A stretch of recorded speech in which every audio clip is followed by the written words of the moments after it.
Once upon a time, Bipsy and Miriam and Mickey Wagstaff were making beautiful music together. Though she doesn't know him yet, Mickey Wagstaff is living in the neighboring town of Paula, California. He's structured and solid, raised in a strict church. He was always at his church. He was homeschooled. Do this in remembrance of me. He's a youth leader, committed to helping kids. He also volunteers at soup kitchens and for mission trips. He wants to make the world a better place. Amen.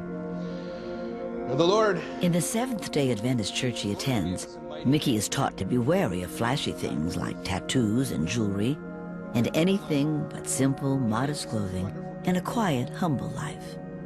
In summer 2007, Mickey and his twin brother catch Bipsy performing at a coffee shop in town.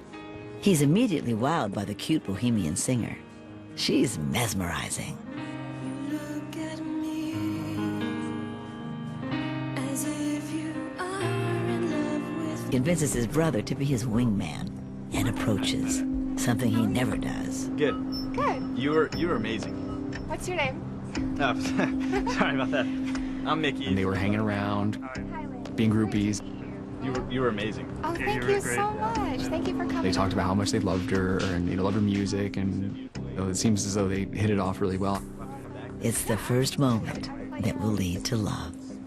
Months later, on Christmas Eve, Mickey makes a surprise move. Whoa, Mickey, what's going on? Bipsy, will you marry me? Yes. Yes? Yes. This has been her dream. The bride-to-be grows up with a sister and two brothers, while the children and their mother share a close relationship. They live in fear of a fanatical father. Our dad was very strict. He would beat us. He was very abusive growing up, and we kind of thought that was normal. In need of your praise and grace to eat this food.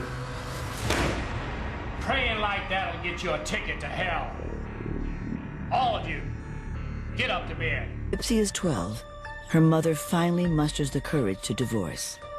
She takes the kids with her. But instead of a happy ending, once free, Bipsy spirals downhill, tumbling into a world of drugs, sex, and booze. The troubled teen eventually tries suicide, twice. She was hell-bent on destroying herself. Afraid Bipsy might succeed in the next attempt, her desperate mom sends her to a church camp. And I thought, well, maybe something good will happen to her there. So I told her she was going, and she was like, I am not going to this camp. You can't make me. If you make me, I'll hate you forever. And I said, well, you have to go. I'm making you go. The camp is the worst thing Bipsy can imagine. At first. But over time, she experiences a spiritual awakening. Bipsy had always wanted the perfect wedding. She'd longed for it forever. As the big day draws close, she buys a designer wedding gown online and starts to customize it. She's so excited about the wedding, though it does mean some changes. She doesn't share all of her fiancé's strict fundamentalist views. She's pieced together her own faith, but it's a strong one, and she worships God with gusto. She was very committed as a Christian, and so I think she saw how committed he was. Despite her fiercely independent nature, Bipsy's determined to make the marriage work, even if it means changing to please Mickey. Since the Seventh-day Adventist Church has rigid beliefs, she begins dressing more conservatively and covering her beloved tattoos. She was just trying to look like the all-American girl for him, I guess. But Mickey's parents don't share the couple's excitement. Although Bipsy's always nice to them, they see her as far too rebellious. Congregants in Mickey's fundamentalist church agree. She just doesn't fit in. After this I looked, and behold, a door was opened in heaven.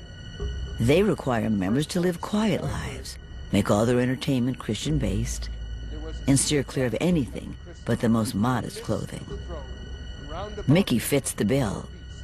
His tattooed fiancée, not so much. It is a very strict religion, and he was expected to abide by the rules and the regulations of the church. He was very fanatical about religion. Fanatical. Bipsy wants so badly to have a husband, she tries her best to immerse herself in Mickey's world. And she would say, you know,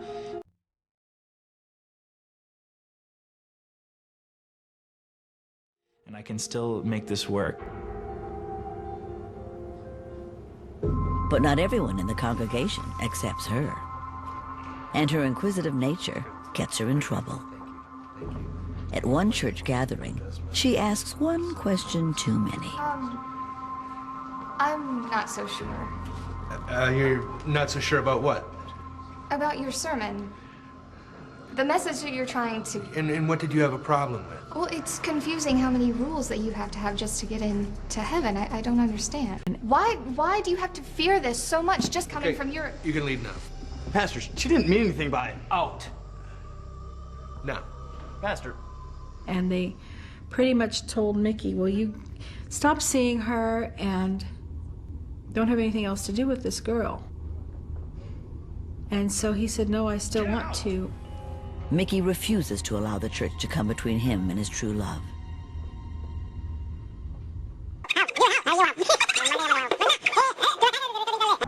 When he won't leave Bipsy, the church tells him he's no longer welcome.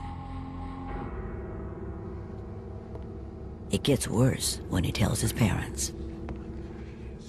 They didn't approve of the relationship, and so they had, I guess you would call it a farewell dinner.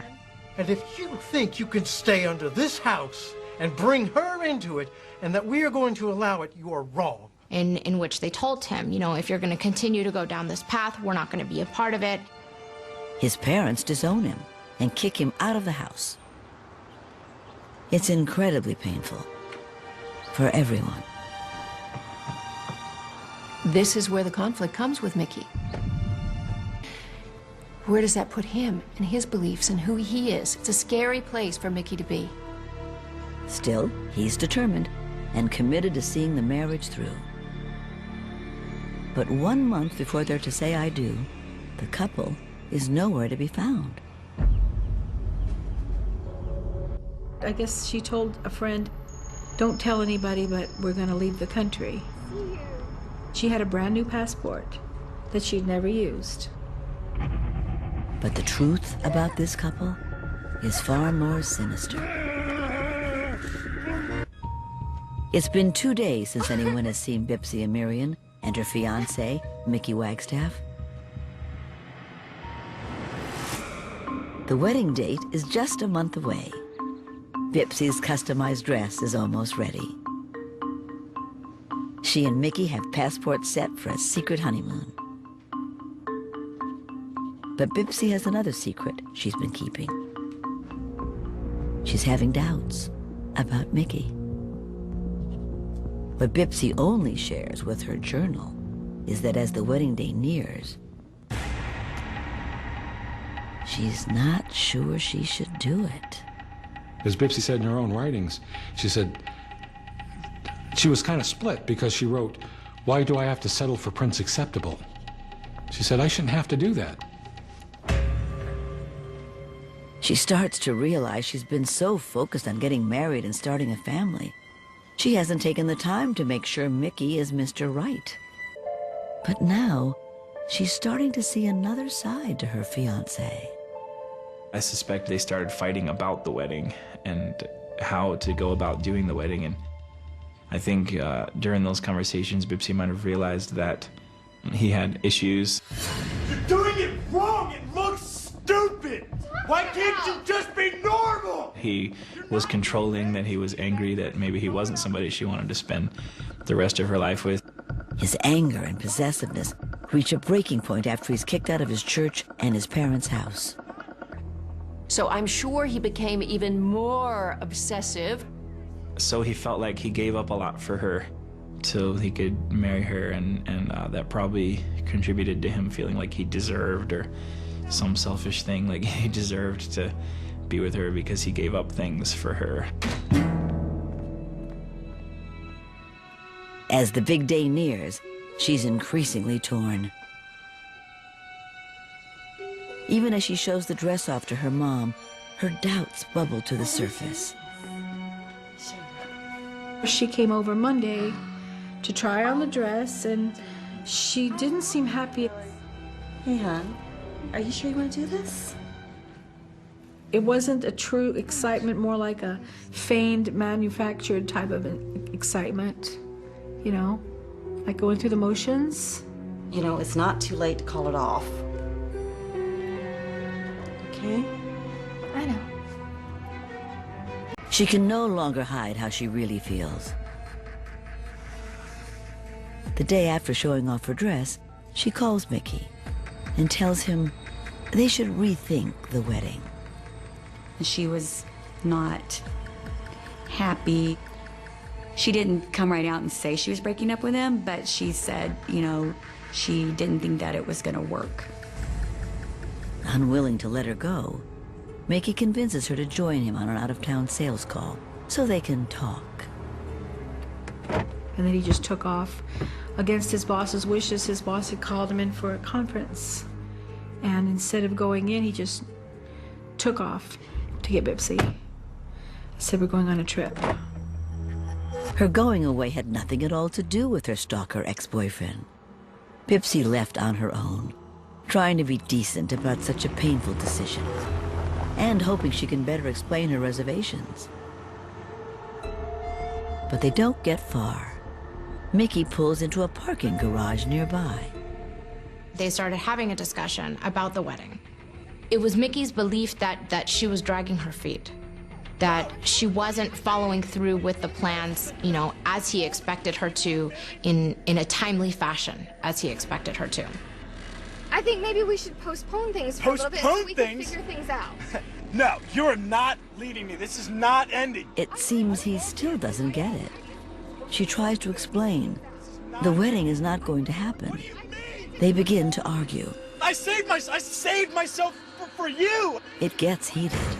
Seeing he's losing control, she tries to run. You're not leaving me. What's wrong with you? She was his everything. And, you know, at this point, he had pretty much given up his life for her. He, you know, was no longer communicating with his family. He had pulled himself away from the church. She was everything to him. And, you know, that's all he had in his life pretty much was her. And when he realized that this wasn't going to happen anymore, it was all gone. Please!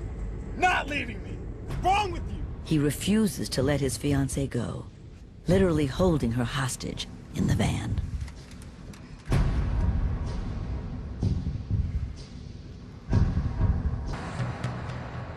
"48 hours after Mickey Wagstaff kidnaps his bride-to-be, Bipsy Amirian, a Temecula, California police officer is on routine patrol in the parking garage at an area mall. He was just driving through the parking structure as he normally would and noticed that the van was parked away from other cars, which he thought was somewhat suspicious. As he continued driving past it, he thought he noticed some sort of movement. He was gonna walk up to the car just to see, you know, maybe there were some kids in there. He has no idea the horror he's about to encounter. At first, there's no response. But then, a man with a knife. He kind of turned and faced the officer and made a stabbing motion, as if he was gonna come towards the officer. Standard procedure is to call for backup.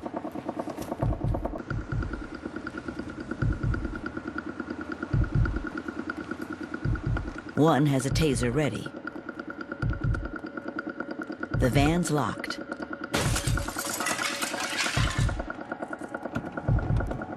Inside is Mickey Wagstaff. Beneath him, his young fiancée, Bipsy.